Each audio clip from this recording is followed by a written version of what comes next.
मग आमच्या विहारामध्ये आमचं अस्तित्व का असू नये?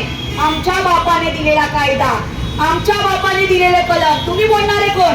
आम्हाला आमच्या बापाने दिलेला कायदा इथे आम्हाला हवा आहे. आणि तो तुम्ही केलेला नाही की तुमच्या मालकीचा नाही, तो लोकांचा आहे. त्यामुळे आम्हाला आमचं महाबोधी विहार मिळालंच पाहिजे. आणि हे जे काही आज 4था दिवस आहे, हे आंदोलन चालू आहे आणि त्यासाठी माझे गुरुवर्य बसलेले आहेत. त्यांना पुढे देखील अशीच शक्ती मिळो, कारण धम्मामध्ये इतकी शक्ती आहे ना की अन्नापेक्षा जर तुम्ही एक कार्य हातामध्ये घ्याल ना तर वेगळीच शक्ती येते. आणि ती शक्ती त्यांच्याकडे आलेली आहे. आणि त्याच्यात की हा धम्म कार्यामध्ये जे जे काही कुशल कर्म करत असेल मी, त्या कुशल कर्माच्या अनुषंगाने त्यांना शक्ती मिळो आणि हे आंदोलन जे आहे ते सक्सेस होऊन आपण पुन्हा एकदा सगळे एका बापाची मुलं आणि आपल्या बापाने लिहिलेलं संविधान त्यातलं कलम पास झालं म्हणून एक मोठा उत्सव करू.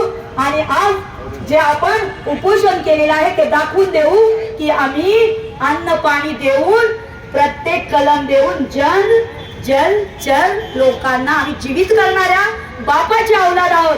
आम्ही लोकांना उपोषण धरून मारणाऱ्यातले लोक नाही आहोत. आणि म्हणून की हे आंदोलन सक्सेस होणार, आज नाही उद्या पण होणारच अशी मी ती ग्वाही देते. आणि मी देखील की माझ्या वेगवेगळ्या परीने या आंदोलनात सामील आहे असं मी इथे तुमच्या समोर सगळ्यांसमोर जाहीर करते. कारण मी देखील एक संस्थेचा आणि ह्या बुद्ध धर्मातला एक घटक आहे. त्यामुळे मला देखील माझं जे अस्तित्व आहे म्हणजे काय, बुद्ध विहार. बुद्ध विहार म्हणजे कोणती वास्तू नसून एक ज्ञानाचा केंद्र आहे. मग ज्ञानाच्या केंद्राला तुम्ही नकार का देता? त्याचा अर्थ तुमची अज्ञानता इथे दिसते आणि तुमची जी काही म्हणतात ना अशिक्षितपणा हा तुम्ही स्वतःचा दाखवता असं आम्ही बौद्ध अनुयायी मानतो. इथेच थांबते. सगळ्यांप्रती मंगल कामना करते. जय भीम, नमो बुद्धाय, जय संविधान.